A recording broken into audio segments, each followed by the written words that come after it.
Ngayon na! Noong linggo ay ginunita ng pamilya ni Jam Sebastian ang ika-40 araw ng pagpanaw nito. Sa gitna ng pangungulila sa binata, hindi naman napigilang maglabas ng sama ng loob ni Mrs. Maricar Fernando Sebastian laban kay Mitch Ligayo, ang naiwang kasintahan ng kanyang anak. Ang issue, naninindigan si Mami Maricar na may karapatan siyang kunin ang share ni Jam sa mga naipundar nila ni Mitch noong ito ay nabubuhay pa. Ang sabi ko, gusto ko ng breakdown ng finances sa anak ko. Hindi ako stage mother. Gising ko, wala akong pinakinabangan sa pagkasikat ng anak ko dahil may kanya-kanya buhay. This time, namatayan ako. Ngayon, may karapatan ako. Ayoko sana magsalita pero sobra eh. Grabe. Hinihingi namin sa iyong gamit. Anong sinabi mo sa amin? Pag-iisipan mo. Hinihingi namin ng share. Anong binigay mo sa amin? Gusto mo sa'yo lahat? Ang anak ko naghirap din dyan. Hindi mabubuo ang damage kung walang jam. Until now, pinakikinabangan mo. Bago ikupo ng sakit na cancer, ay ilang taon ring nag-live-in sina Jam at Mitch. Matapos pumanaw si Jam, nagpa siya ang dalaga na makantihin ang tinitirhan nilang bahay. Kinuha nyo lahat ng gamit without informing us. Gamit ng anak ko, kinuha nyo without informing us. Nung pumunta ako doon, andun yung aircon, kay Jambil, wala ang remote. Isipin mo, dinala nila ang remote. Tapos ang mga naiwan doon, mga kumot, mga una na ginamit ni Jambil at yung hospital bed na bago yun nandun, pati yung wheelchair niya, yun na lang natira. Binigay nila sa amin ng PC, walang hard drive. Yun lang ang remembrance sa anak ko na dapat sa amin. Kinuha nyo pa.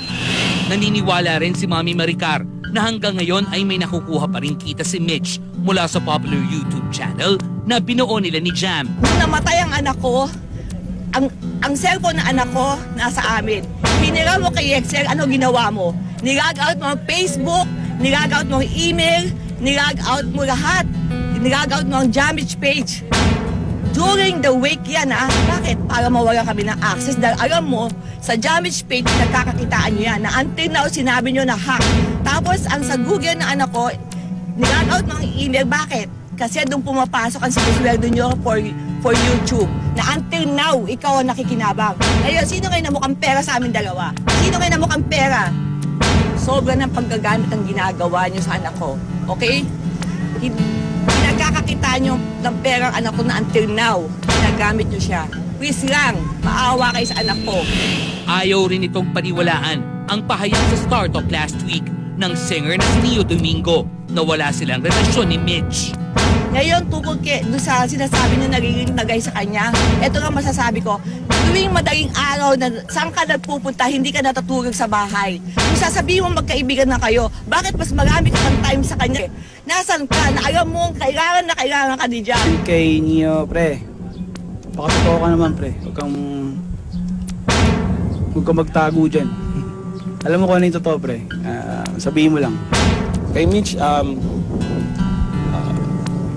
good luck. I wish her all the best sa career. Samantala, pinabulaan na ni Mami Maricar ang aligasyon ng ilang online bashers na pumayag siyang i-mercy killing si Jam. Imagine 10:30 namatay ang anak ko, 8 o'clock. Wala na ho siyang pulso pero humihinga pa ho siya. At nakadigat po siya namatay at hindi ko po siya minercy killing. Alam po ng mga doktor yan na hanggang sa hininga ho niya. Hindi ko siya kayang i-mercy killing kung yan ho ang sinasabi niyo sa mga Facebook. Please lang, tama na ho. Sobra na ho kami nadadamay eh.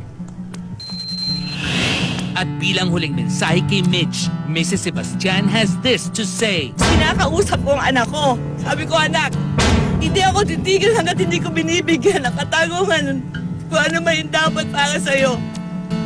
Hindi ako humingi ng simpatya. Hindi ako humingi ng kakampi. Ang totoo lang sinasabi ko.